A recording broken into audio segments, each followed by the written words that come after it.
ফলের ক্যারেট খুলতেই চক্ষু চড়ক গাছ, বাইরে তাজা ফল আর ভেতরে সারি সারি স্বর্ণের বার। রাজধানীর হজরত শাহজালাল আন্তর্জাতিক বিমানবন্দরের কার্গো ভিলেজে যৌথ অভিযানে অন্তত ১৬ কেজি স্বর্ণের বার জব্দ করেছে ডিজিএফআই ও ঢাকা কাস্টমস হাউস। রোববার পরিচালিত এই অভিযানে ফলের ক্যারেটের ভেতরে অত্যন্ত নিপুণ কৌশলে লুকিয়ে রাখা হয়েছিল স্বর্ণের বারগুলো।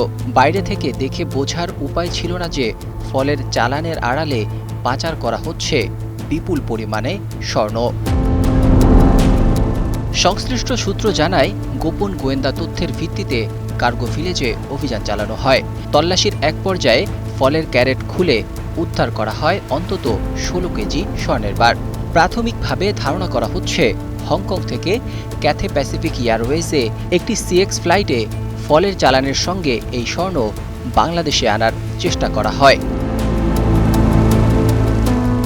কাস্টমসের নথি অনুযায়ী চালানটির আমদানিকারক প্রতিষ্ঠান ফুডলিংক। কিভাবে বৈধ ফলের চালানের আড়ালে এত বড় স্বর্ণের চালান আনার পরিকল্পনা করা হয়েছিল তা খতিয়ে দেখছে তদন্ত সংশ্লিষ্ট কর্মকর্তারা।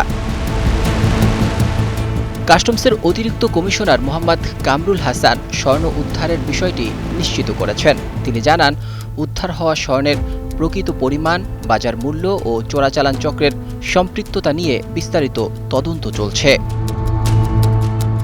এদিকে এই ঘটনায় জড়িত চক্রকে শনাক্ত করতে অভিযান অব্যাহত রয়েছে। তদন্তকারীরা খতিয়ে দেখছেন এটি কোনো আন্তর্জাতিক চোরাচালান সিন্ডিকেটের অংশ কিনা, নাকি স্থানীয় কোনো চক্র বিদেশি নেটওয়ার্কের মাধ্যমে এই চালান দেশে আনার চেষ্টা করেছে।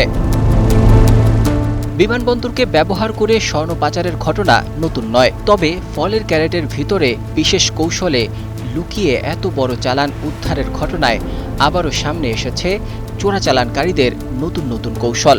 এখন তদন্তের পরই জানা যাবে এই বিপুল পরিমাণ স্বর্ণের প্রকৃত গন্তব্য কোথায় ছিল এবং এর পেছনে কারা জড়িত রয়েছে। নাজমুল হক রাইয়ান, ২১ টেলিভিশন।